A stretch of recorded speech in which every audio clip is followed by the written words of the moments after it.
Well, welcome to another episode of Bargain Bin Saturdays. In this episode, we're going to be taking a look at Double Team. And yes, I realize Nostalgia Critics already covered it. And I'm sure there's been plenty of other people that have talked about it too. But whatever. And I'm not sure exactly what I can bring to the table that no one else has already said about this movie. Especially after Nostalgia Critic covered it anyway. But my general opinion of the movie is it's alright. I mean, it's an action flick. I don't think it varies that much from the usual staples. Especially when it comes to the plot. I mean, plot-wise, you have Jean-Claude Van Damme playing Jack Quinn, and he's a retired agent that's brought out of retirement because he wants to get this one guy. He has to get him because he's hungry. He wants to still be in the game. And that's enough to bring him out of retirement. And of course, he then fails his mission, gets put on the colony, where he has to help work as an anti-terrorism expert like he usually does.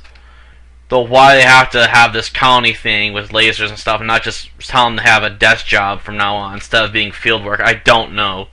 It seems overly complicated and pointless. Maybe it's meant to be a parody of something else. Like I know The Simpsons one time brought up something like the colony before, so maybe it's from some older movie I'm not aware of. They're trying to reference or make fun of. Then there's the cyber monks, which I guess are interesting in a weird sort of way. And of course, the guy who he was trying to capture has abducted his wife and kidnapped his unborn child. And then after he's born, he takes him to the Roman Colosseum to have Jack take on a tiger, and this tiger's in the movie the entire time practically. It's at amusement park, and they keep cutting to it. In fact, I question the editing in this movie because they're constantly cutting away to the tiger, constantly throughout this. Anytime it's anywhere nearby, it has to cut away to the tiger, and I don't care about the tiger. It's not a real character. It's only there for one, killing someone, and trying to kill the bad guy near the end of the movie by jumping on him and eating him. So he decides to go out with a landmine. And yeah, I don't know if I can really top the ending moment that the Nostalgia Critic did, frying the Coke. I mean, that scene is unbelievable. I just don't know if I think it's as awesome as Nostalgia Critic came off as acting like it was. Or maybe it's because I knew it was coming that I couldn't get into it. Editing-wise, the movie is a bit up and down. The constant cutting ways to the tiger whenever it's nearby just annoys me. And there's at least one scene where they shoot at an angle, which baffles me. I don't know why you'd want to shoot at an angle. I don't know what it was meant to be in that scene. I don't get it. I also find some of the editing on the fights a bit sloppy because they're constantly so close at times. That's hard to follow what's going on in the actual fights. You have to maintain some distance so I can get a clear picture of what's going on. And some of the fights are in such dark spaces that they're hard to see even with the brightness on my TV turned up to like 85. Not exactly a good sign.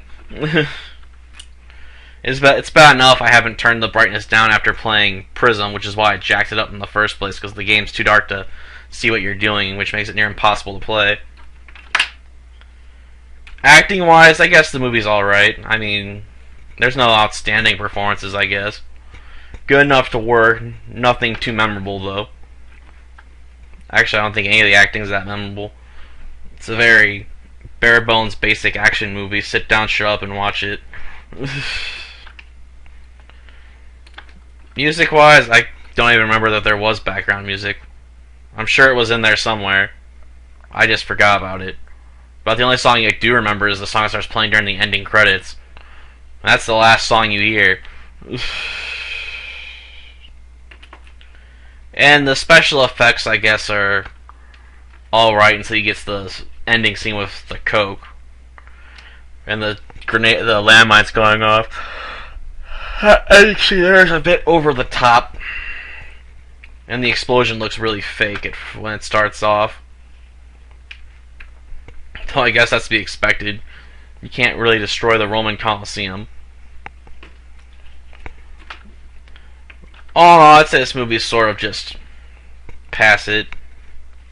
There are better action movies out there, or at least more memorable action movies. And I'm not sure why Dennis Rodman's given such a important part and is considered worthy enough to be on the front cover, to be honest, because he's very not there for much of the film. In fact, he doesn't really come in until the 10-minute mark, and then disappears for another half hour. So he's only in about this. Mostly only appears in the second half of the movie,